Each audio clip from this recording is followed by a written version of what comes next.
See, I'm turning the recording on now. Anything we say will, no, never mind. No, that's the wrong forum. That's the wrong forum.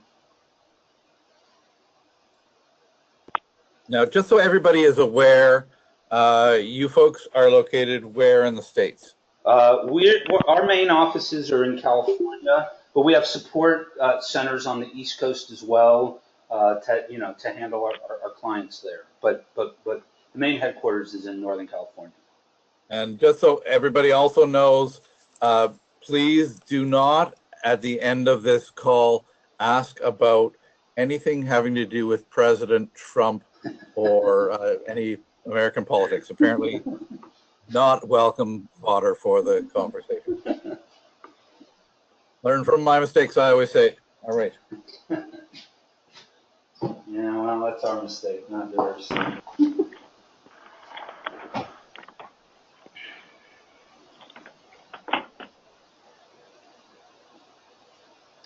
And Doug, once the last person gets here, I was going to sort of let you kick it off and then sort of turn it over to Joe to go through the demo. But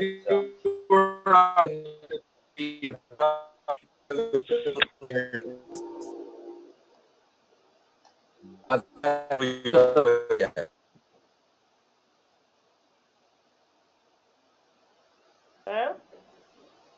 Dave, this is David. You just sort of cutting in and out.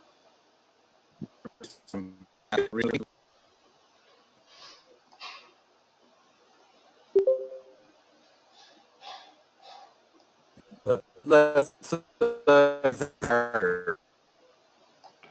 David, I think you got your phone and your mic on your computer both on. I think he might have some internet connection problems. Do you hear me okay? I can hear you okay, Joe. Okay. Yeah. Somebody must have connection problems. Yeah, it says he's offline, so maybe his internet went down or something.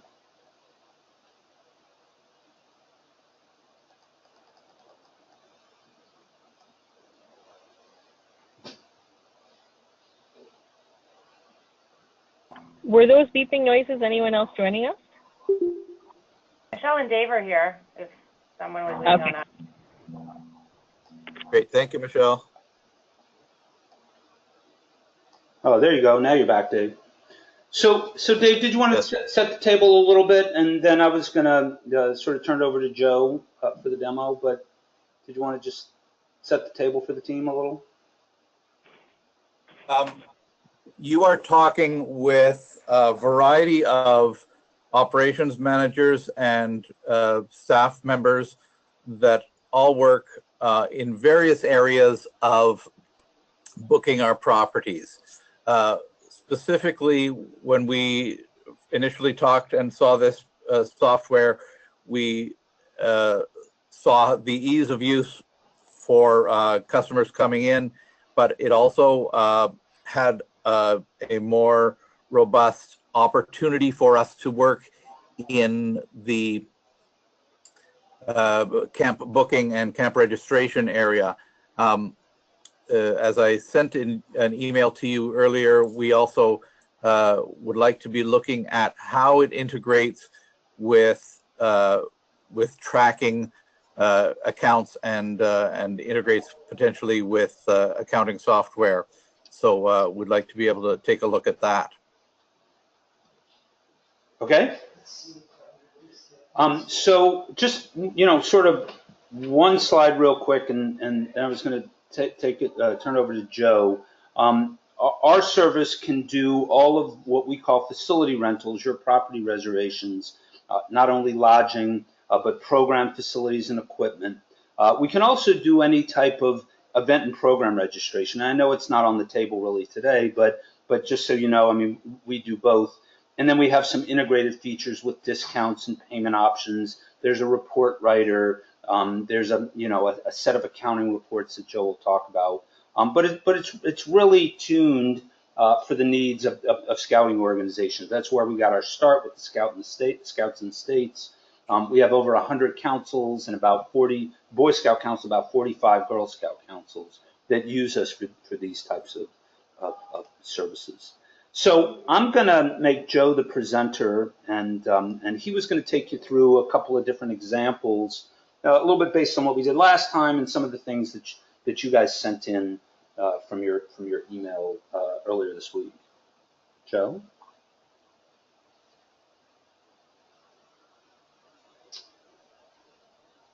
You're on mute, Joe. I can't hear you.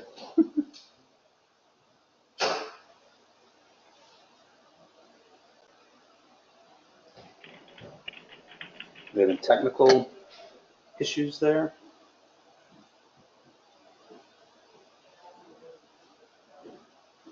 No, I'm sorry. Oh. I just had to do something.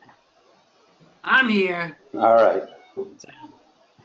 So that you guys had a number of questions. I guess I'm looking at the email you sent. So in terms of just showing this to you, I could show you a little bit, an end user, how they could do a reservation. But it seems a lot of your questions have to be not so much back end, but on configuration and accounts. And so as a result, I'm going to give you a very brief overview of and I'm going to use this Girl Scout Council, but I also have permission to log in as them and show you some reporting. But I'm going to give you a very brief demonstration of how the system works from an end user perspective. There's a lot of configuration of what you can do and so forth. And I'm going to look for you to ask questions if you want to get into more details there. And then I'll sort of log in from an administrative perspective, show you some reports, show you revenue report, how do you assign a revenue code to a program, and go from there. Does that make sense? Sounds great. All right, so, whatever level of detail you want to get into, just ask the question. I can't demonstrate everything to you, otherwise we would be here an extremely long time. So in this case, this is a Girl Scout Council, Northeast Ohio Council. They're actually run all of their programs as well as their facility rentals or their site rentals through Doubleknot. So all of the adult programs, youth programs, and so forth. So I'm just going to go and our client, just so you know the way our clients, it works with our clients is when someone comes on board, they're trained. We work with them in doing the setup in terms of facility reservations or asset reservations, mostly because quite often there is people have to rethink things sometimes, not because of the software, but because of a lot of the things they used to do when it's manual. Some of the ad hoc processes, like, well, Bill always wants to know who rents this cabin before anybody's allowed to rent it. And so we tend to work with organizations to make sure we get over those kind of things. So I'm going to go to one of their camps, and a user, this is on their site, and then they can click on, and they have music on their site as well. I love that. And so I'm in one of their camps right now, and I'm going to do an overnight reservation, and I'm going to go out here. Well, this is a situation. We have two different interfaces that somebody can use. This is an interface right now where I know when I want to come, show me everything that's available. And if something wasn't available because it was already reserved, it wouldn't be available for booking. And so these are overnight assets. It shows you the capacity, it shows you the cost. You could have costs based on different types of groups. So you might have one cost that's for Boy Scout troops. You might have another cost for other types, non-scouting organizations, and so forth. So you have the ability to set up different cost levels depending on the type of group that is coming. And so in this case, they only do 2-night bookings on weekends. I guess you could do one night as well. But they only allow up to 2 nights. But you can have it go, our unit of bookings are overnight. You can have day bookings, which can be certain time during the day from 8 o'clock to 5 at night. You could have hourly bookings. You could have like down to that level where someone's allowed to book 1 hour to 8 hours or a minimum of 3 hours up to 5 hours. And you can control all of that kind of thing. So when someone wants to go and reserve, in this case, a cabin, they can go and reserve it. It asks me to go, in this case, and this is totally configurable, it asks me to either log in or create a profile. And you can have it so the person registering doesn't need to create a profile. And at the end of the system where they go, they identify themselves, we can determine based on certain information if we know who they are, based on a match of the first name, last name, and email address, in which case we associate it with that known profile. Otherwise, we create a new profile. But in this case, they're asking for the person to create a new profile. So I'll go and do that. I'm just going to put some information in here quickly.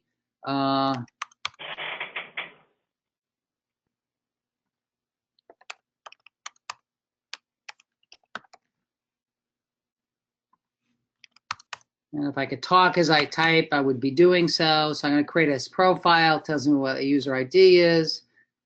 And so I have access to that user ID. And now I'm actually going into my registration process. Now drop that into my cart. I can add other items to my cart. So maybe there are certain programs, or I want to rent the dining hall, or I want to do other things that are available for me to reserve while I camp. I can do that. At this point, if I just go and I check out, as part of the checkout, they have various price groups. So there are other assets that are available for non-scouting organizations. And so there would be a price group for those. So in this particular overnight cabin, it's only a Girl Scout troop. You don't have to have this page, but they put this page in there just for consistency across their various assets. And sometimes they do give a choice of Girl Scout, and other ones that give a choice of Girl Scout or non-Girl Scout organization. Is that making sense? Are you all still there?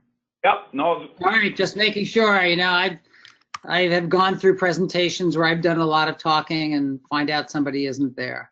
So I'm just going to go in, enter some information that's asking about my unit. Had I logged in before and created this profile and I had my troop information, all of this would be filled out there already. In this case, for Girl Scouts, they have to ask for outdoor trained volunteer, the certification date. And I'm just going to, once again, just put something in here really quick.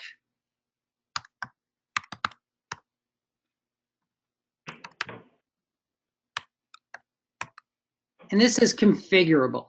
One of the things we also have in Doubleknot, and I don't know, yeah, they do, they have a form. One of the things that we have in Doubleknot is the ability to have forms attached to anything. In this case, it's a rental of a cabin. If it was a summer camp, it'd be for summer camp registration, which is a slightly different interface. But they're also, in the case of Girl Scouts, they want to know the number of females, adults, male adults. So I'm able to go through and do that. Most of the time, virtually all of the time, when I'm in a registration like this, a camp registration, I'm just asking for the number of people. I'm not asking for the names of each of the attendees. And so if you went to other camps, you would see this drop down, how many adults, how many people, and it wouldn't that be asking you for the names of the people. Girl Scouts is a bit different, and this every council is a little different. In their case, they want a complete roster of everybody who's coming. So in this case, I don't want to enter too many names, so I'm just going to say one person. And I'll continue with the reservation and the booking. Here it's saying if there's anything, any special accommodations you need.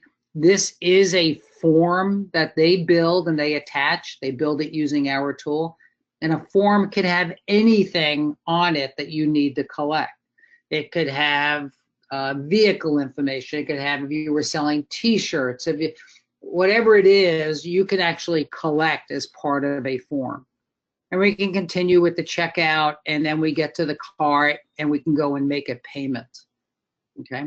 Now, payments can be based on a payment schedule. And actually, this event has a payment schedule. I believe they need to pay, I forget how many days before. We can look at that in the configuration, but you can set up a payment schedule where it says at the time of reservation, they have to pay an X dollar deposit or so much per person or a certain percentage that's due. And then 30 days before they come, they have to pay the remaining balance. Or you could have multiple payments that are due over time. Questions? Does the system automatically take the payments on a credit card that might be saved on the system, or does a person have to go in and manually take those payments? So when you actually do it, you enter your credit card information and you make your payment. We do not save, in this case, the credit card information. The only time we save a credit card information if it's a reoccurring donation. So then, so if you're not saving the information, an email goes out to the person booking, and they would have to re-enter their credit card for the final payment or whatever the payment schedule is. So yeah, they'd have to re-enter the credit card information. Yeah, so every time they come in and make a payment. Now, one of the things we have in this system are billing reminders. So if you have a payment schedule, you can set up, automatically send reminders according to a schedule that you define. And the system will then send out to the people to the person responsible for the reservation a reminder. But we don't save the credit card information, and especially with group reservations. It's funny, that's something we used to do a long time ago, and then organizations realized they didn't want to automatically bill because all of a sudden, in a group reservation especially, oh yeah, but we're going to use this credit card this time, whereas Bill uses his personal credit card the first time and so forth. So they get a billing reminder, they have to log in, the instructions are on the billing reminder as to how to log in and make their payment. Okay. Okay. All right. So, I mean, that was really simple. You could do a lot more in terms of the reservation, hourly booking, and all those kind of things. So let me log in here, and I'll sort of show you that same organization, and I can show you some of the configuration, the way things are set up, and I'll show you the revenue codes and some reporting.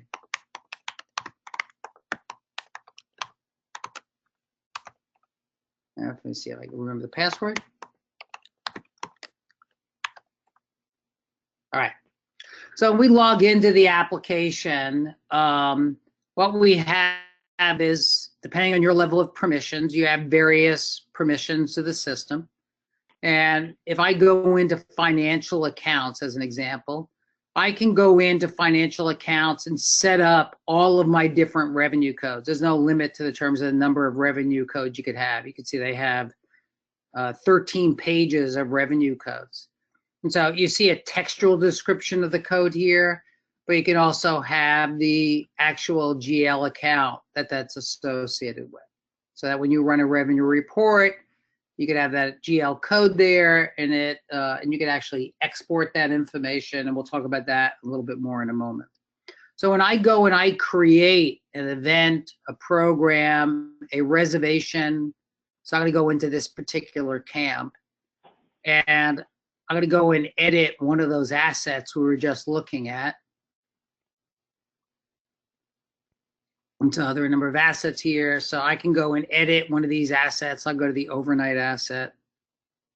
Cabin overnight. And so that just lists all of them. And I'll just go pick one of these. And you can see the unit of the booking is night. And I'll edit this. And right now, this just gives you an overview of it. You can see we have a payment schedule here. 50, in their case, 50% is due at the time of reservation, and the remainder is due 90 days before the reservation. These payment schedules are set up right here. You could have as many steps in those payment schedules. You could have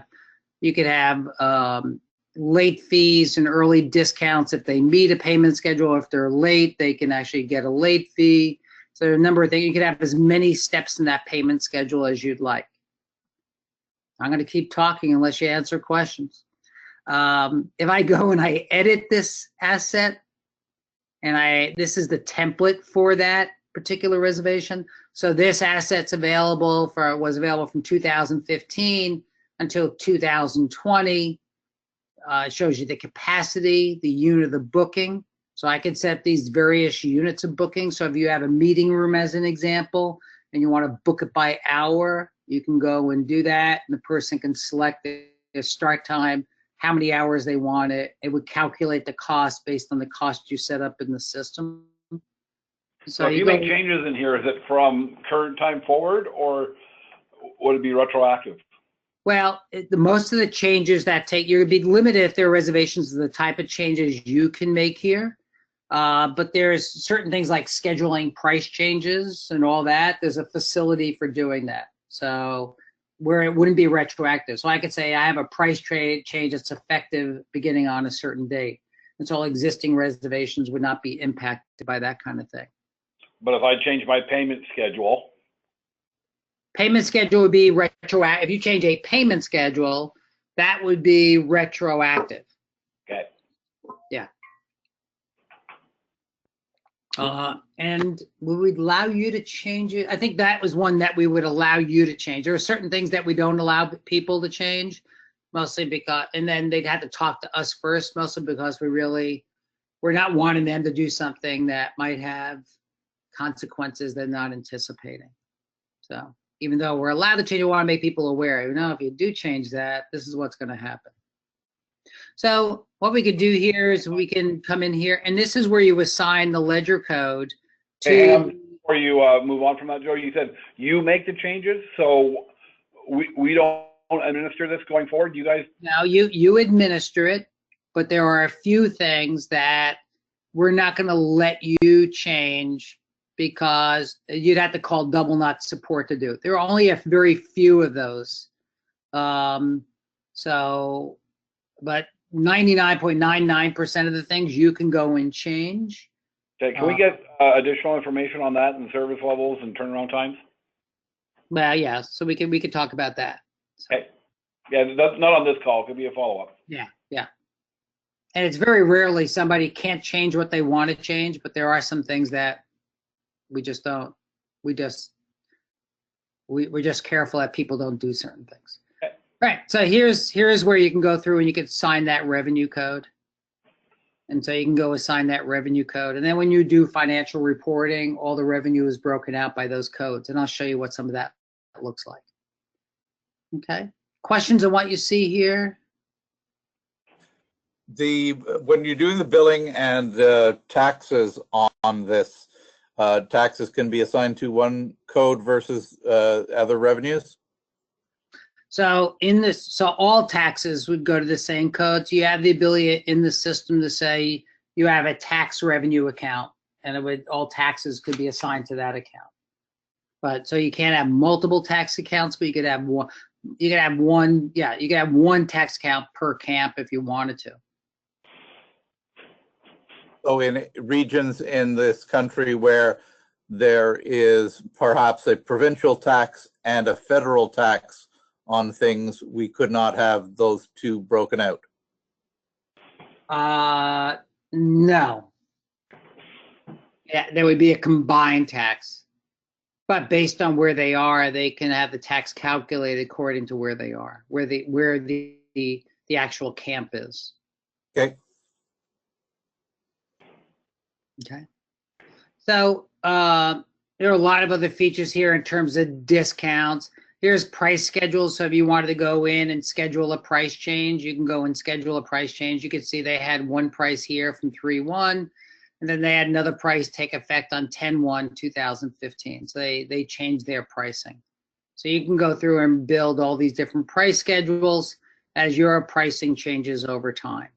And this is just for the reservations portion of the system.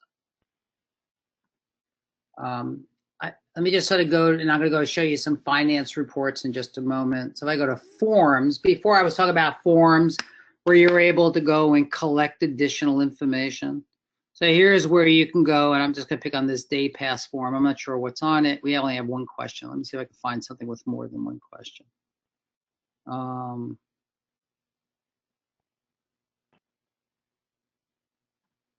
Let's see. Yeah, there's nothing on this one, but I'll just go to one of these. So if I go to day pass form, I go to the equipment. Let's see the equipment form. Yeah, it's 5 items. That's a little better. So you can go into the form builder and you can create these forms. Before you were mentioning about, I think one of the things in your email is that you can actually have specified terms and conditions.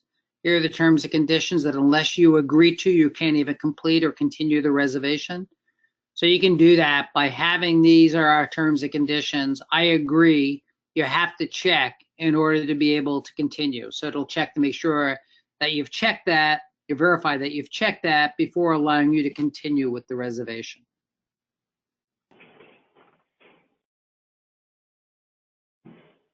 So you have formula, you can have conditional logic. If I answered the answer to this question this way, then it might show a different set of questions that follow. So all of that kind of thing is built in to the forms builder. So let me show you a little bit of reports, and there are a number of reports to the system. I can have reports that show the weekly schedule at a camp, so your people at camp can have something they look at on their mobile device to show a schedule of what's happening. But let me just go into finance reports for a moment. So I go into finance reports, and there are a number of reports here, like, AR report, out of balance report, essentially, things where people still owe you money. But one is I'll show you here is the revenue report.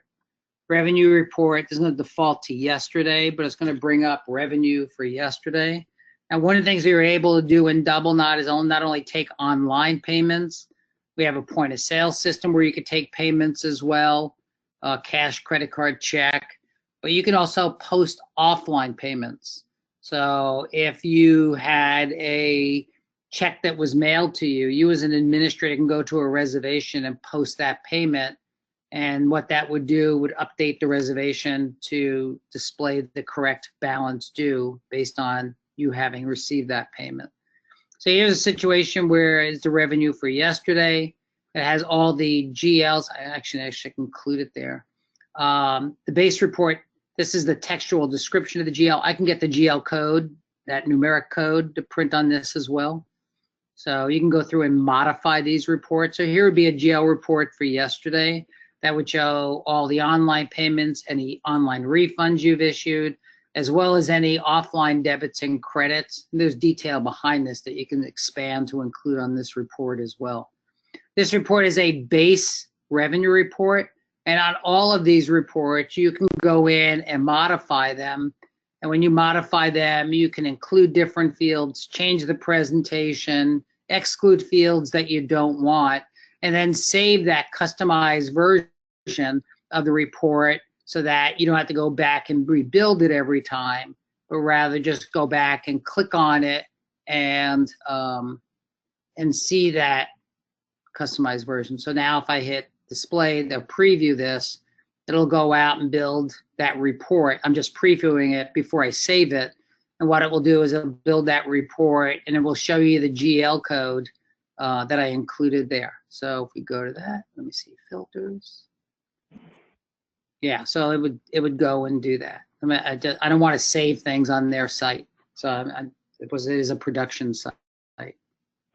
So the report builder allows you to customize reports, save those customizations, and then once you save those customizations, if I scroll to the bottom, I can actually see my saved customizations of reports.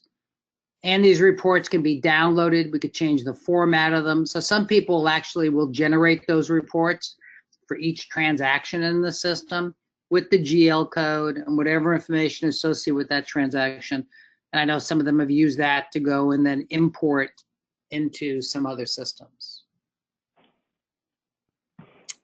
Questions? So when we've got this data now with the GL codes associated with it, how do we, other than running a physical report, how do we actually export that data? Well, the one way is to go and do the export. You could bring up that report, download it, and then import it.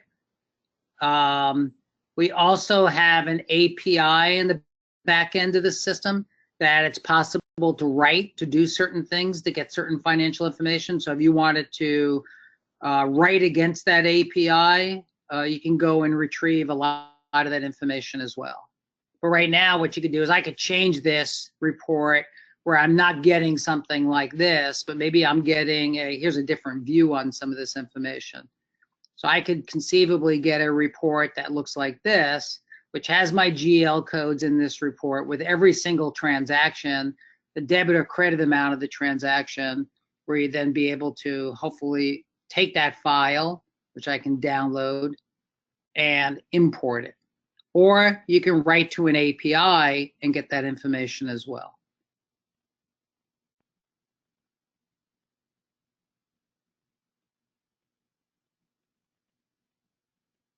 Questions?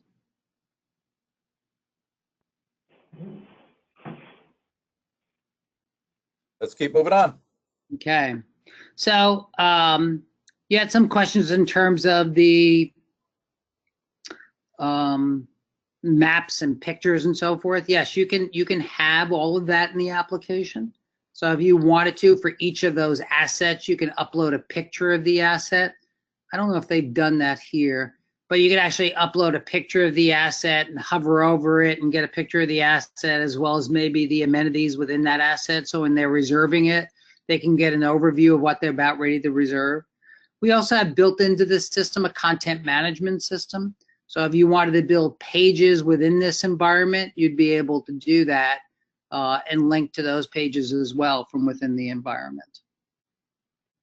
Now, one of the things you're able to do within the application is to be able, I mentioned before, is that you have the ability to search orders, make changes to orders as an administrator, and make certain changes, move reservations to a different date if you wanted to do that, do refunds, partial refunds, full refunds, whatever you need to go and do there. So if I went into a, let me just go into an existing reservation. So if I went into an existing reservation here, let me just go pick one of these, this one. All I'm gonna do is once again, I'm limited to what you can do. You can see I can do here is I can check people in. I can edit an existing registration. I can view payment information right here. If I click on this, I could do a refund. I could see the original receipt.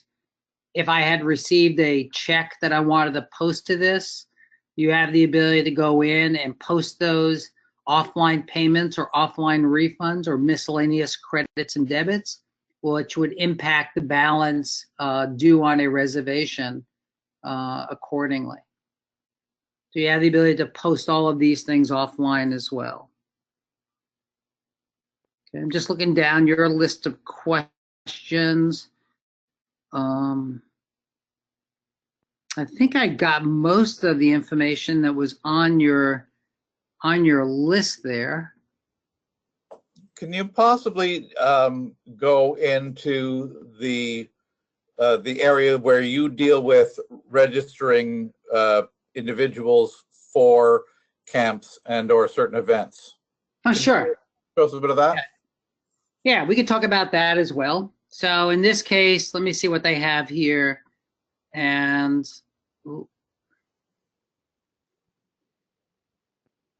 so in this case, what they have, and I can even go to a test system where we'd have more flexibility in terms of that. Why don't I do that? That way I don't have to be quite as careful as to what I touch. Let me just get out here, and I'm just going to go and bring up a test site.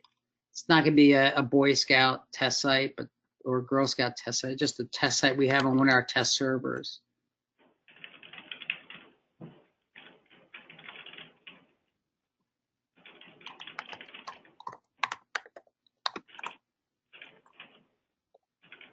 So when you go and you create an event,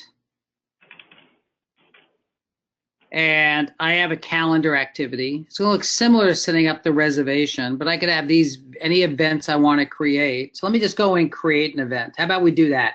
I just go and create one. So I would say BS kind of,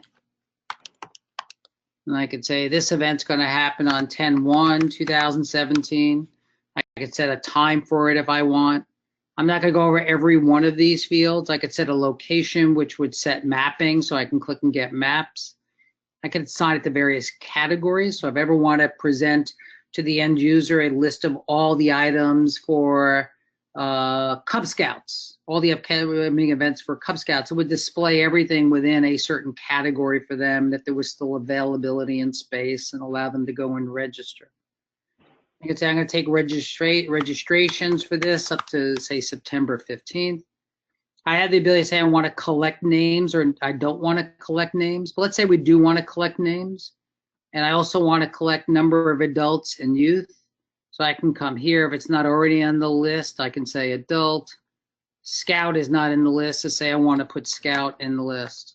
And I could say the price for an adult is $5. The price for the Scout is $10. I could have a maximum number of people in the event. I'll say 50 people can actually come to this event. Once again, I'm not going to tell you every step I'm going along the way here.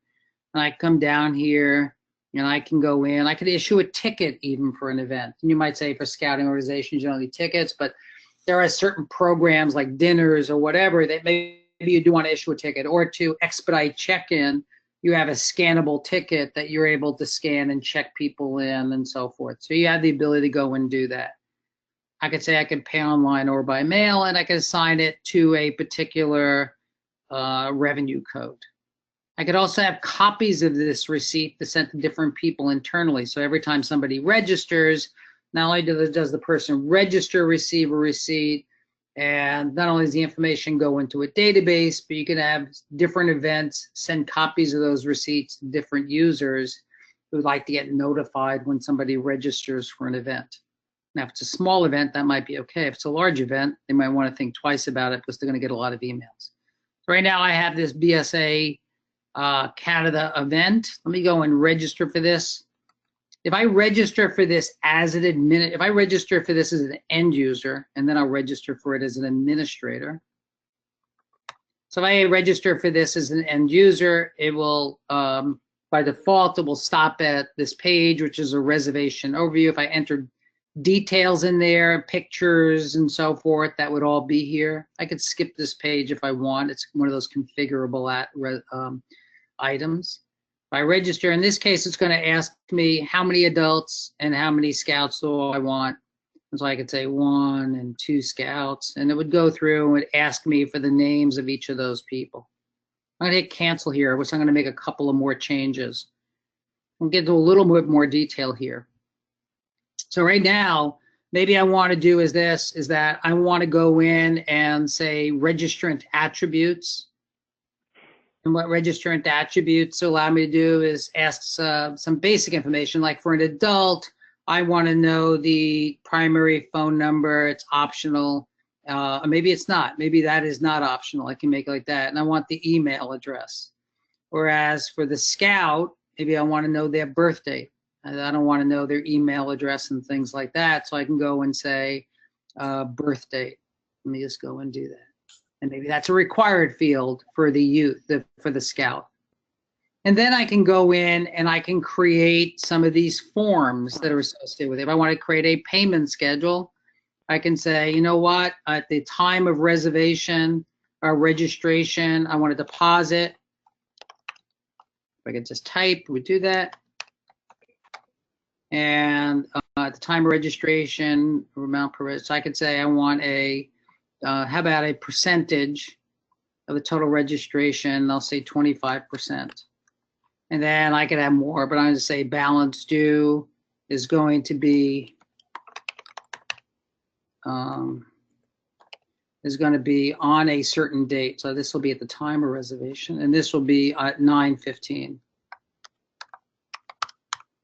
So I can go and save that as part of my billing schedule, and there's my payment schedule.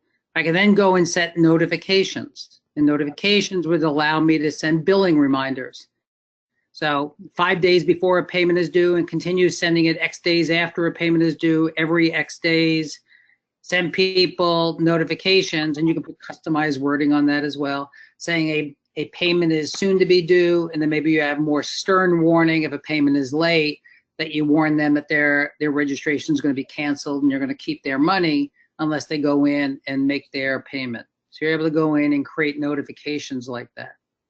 And then I'm able to, there are a lot of other things. I could have discounts. I could have registrant ratios, and registrant ratios that says require one adult for every 5 scouts, right? So I can go and do that, and the system will impose certain ratios that are required for the program or for the organization. And then finally, I'm not gonna go over all that. I keep saying I'm not gonna go over all of it, but I'm not. Is one of the things I could do is have a form. And if I have a form, I'm not sure what's on this adult form. Let's see what's there. So on the adult form, I have number of t-shirts and are you driving? And if they are driving, I have what are you driving? Very simple form.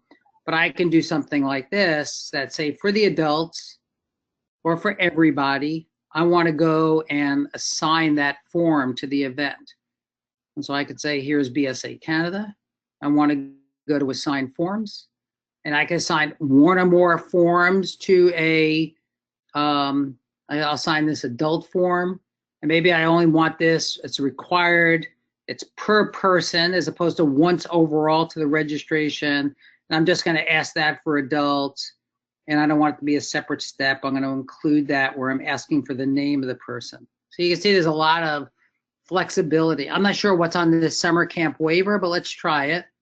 So I could have summer camp waiver. This is going to be required. And I'm going to ask that once per registration by not clicking on each registrant, and we do that. So let's go see what this registration looks like right now. I showed you what it looked like before registration if I wasn't an administrator. If I am an administrator, I'm doing this. It's going to afford me the opportunity to search the system if I know who is making this booking. So this would be a mailed in or a telephone call reservation, registration. And I can search for the person that may be in the system already. So all of their profile information will carry into the system as well. I'll just do a new purchaser. A new purchaser, here's that. I said I didn't know what was on that summer camp forms, but here this is. Yes, I agree. Yes, I agree. Yes, I agree. If I don't say yes to these things, it's not, so I could say here, they're asking for a signature by entering the name. Now it's going to come into the point where it's asking me how many adults and how many scouts are coming. Notice that what it's doing is for the adult, it's asking me for the name, but it's also asking me the information I put on that form. So I can say, Joe, it's the telephone number and the email. If you recall, I made optional. How many t-shirts? I say I want 3 t-shirts. I'm charging $10 each. Are you driving? Yes. It's asking me, what am I driving? I'm driving a truck. And then for the scout, it's asking me for my birthday.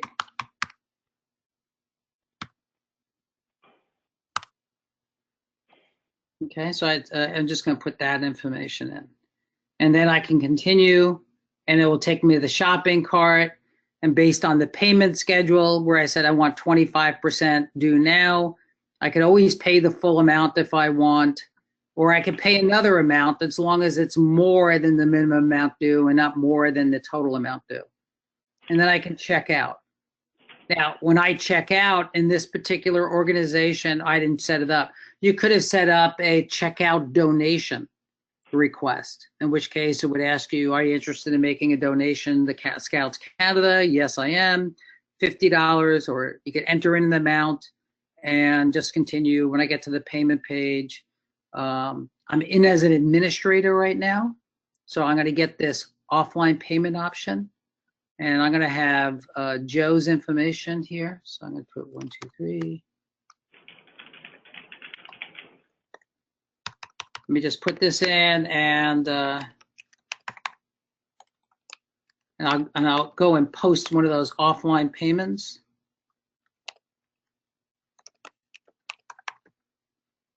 Okay, is that one? And as an administrator, only because I'm an administrator, will allow me to go and do, say, don't send Joe a copy of his receipt yet because I have a check in my hand for $30. I can complete this. It will drop me into this payment adjustment page. I could have paid using a credit card if he put his credit card number on the form he mailed in. But I could say, yeah, Joe sent me a check for $30. I could say it's check number 456 or 567.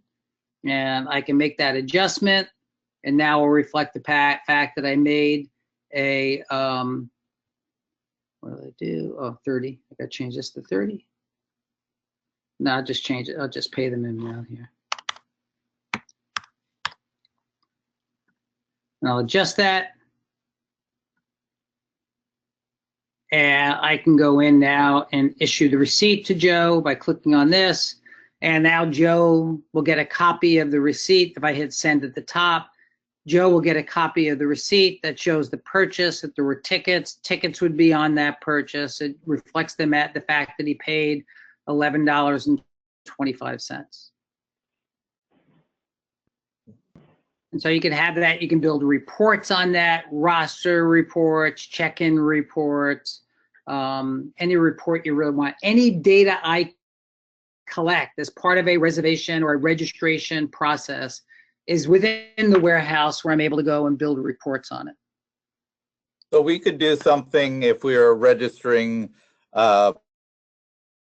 Scout for a camp program. We could go in and have them answer some basic health questions. Do you have any medications that you'd normally take? Do you have any special dietary needs? And all of that could be recorded on the system and then be available to the people who are the front row people at the camp. Yes, exactly. You can collect any information you want and build reports on it. If I can, let me just show you. Do you have any APIs to CRMs like Salesforce or anything like that? No, we do certain things with CRM, and actually our major development effort this year is to add more CRM capability along the lines of campaign appeals and so forth. We do a lot of fundraising in the system. We provide a 360 view of everybody in the system and everything they purchased. So we have all the data, but the types of things we're trying to do is to build more. We make it easier for you to build reporting that says, by household, show me how much somebody has given within a certain geography, within a certain time frame. But we're building that in more of that within our application, but we don't have an API to Salesforce. We do have an API where we integrate with some third-party products, but not with Salesforce. And I can show you the API interface and just what that looks like. If I can, let me just show you one more thing, and I'm just going to go Atlanta Area Boy Scout Council. And I showed you reservations quickly before, and I showed you a calendar event. But in the case of what most of the U.S. councils will do, is that they will have like their summer camp program, and they will have their various merit badges, and they will have the weeks of camp. And then within each of the weeks of camp, they will have the merit badge programs that are offered. In this case, they have all of the merit badges, which the people sign up for as part of signing up for camp. And this supports the life cycle of the camps in the sense that maybe a year, in some cases it's multiple years in advance. I sign up, I estimate how many people I'm going to bring. I'm not giving names yet because I don't know who's coming. And then later on in the US, the leader's guide becomes available. At that point, I know who's coming, who's graduating from Webelos and coming into Boy Scouts. And I'm able to go and name the individuals and sign them up for the various at-camp activities. So I'm just going to go in here and touch one of these existing reservations. So here are all the different reservations. I'm going to go and view this one. I'm going to go and edit this one. I have no idea what this one is exactly, but this says who's coming to camp. And you can see here's a list of everybody that's coming, and here's where they name the individuals that are coming to camp. And then what they have, let me hit cancel here. And then what they have is, okay, tell us what they're doing at camp. Here's a form. You talked before about dietary restrictions and so forth. You can collect all that. And then you could say, what are they doing at camp? And these things are customizable. So here's Casey's schedule and what he's doing. So each of the people at camp can have their own individual schedule as to the various things that they signed up for at the camp. Okay, so it allows you to go in and do that. I'm in as an administrator, so I'm seeing certain things in terms of capacity and whatnot that an end user wouldn't see. But essentially, they see the same thing when they're signing up for camps and they're signing up for the at-camp programs or the at-camp activities. So Joe, it's Doug in Calgary. Oh, Oh, there was a yeah. big echo there. I didn't hear you. Yeah, sorry about that.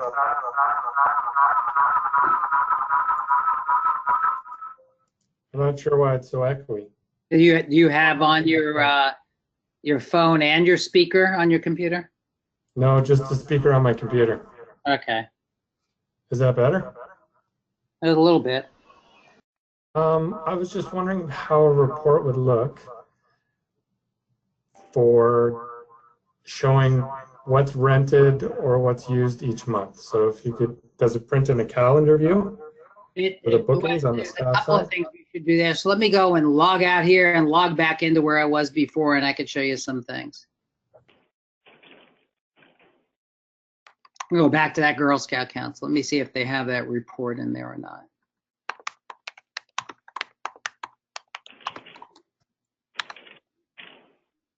All right.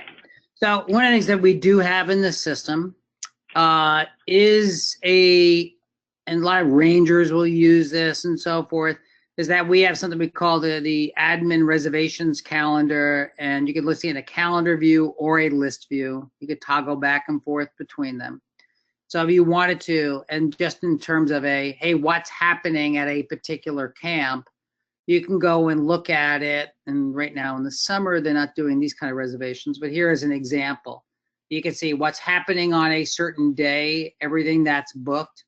And if I click on it, that ranger can maybe look at and see the details of that particular program, how many people are coming and whatever they entered as part of the reservation.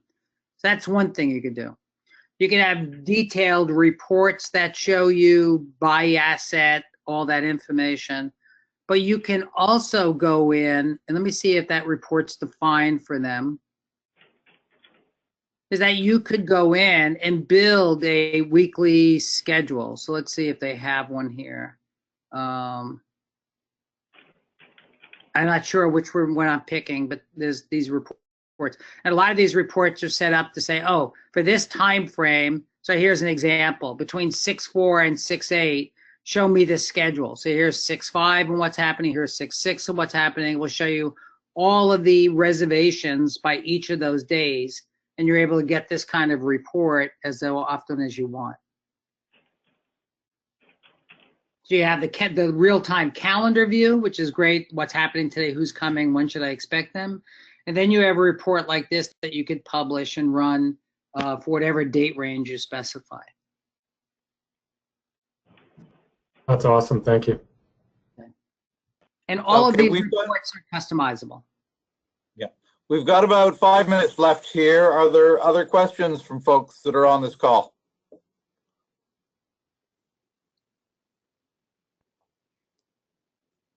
Do we take that as a no? I was curious about the forms that you were showing us there. Is that an area where we can upload forms, or is that an area of the site where we can customize what you'd call a form on the site, if that makes sense? Just curious. So what you do is you use forms where you build the forms in Doubleknot. You don't upload them, because those forms are just not fields. They're actually data elements. So you use the forms, you use the builder within Doubleknot to build those forms. You start with a blank slate and you add the questions and the optional questions that you want. So you just go and you build those forms from scratch. Gotcha, makes sense. And a form can be used across many different events. So you don't have to build a form for each event. And actually, best practices are you try to avoid that. You try to leverage the forms that you have and then use them across many different events. But when you go into forms, if you don't see the form that you want, or you see the form that you want, you just want to make changes, you can make copy. And then I can make a new form. And if I make a new form, I give it the name. I give it certain attributes and behavior that I want. And then I can go in and say, okay, now I need to edit the form and add questions. So I want to add a drop-down menu. And so you go and you build that. Here's my drop-down menu. So I could say, food. I could say the chicken.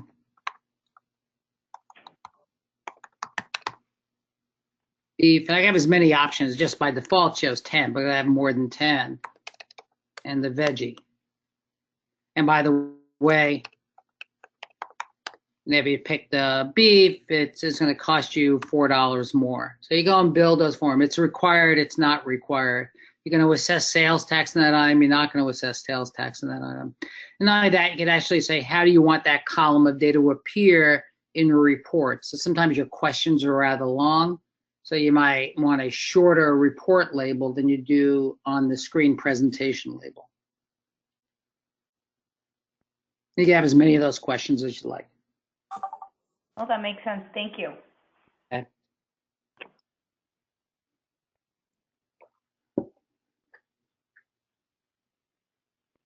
Other things from anybody here?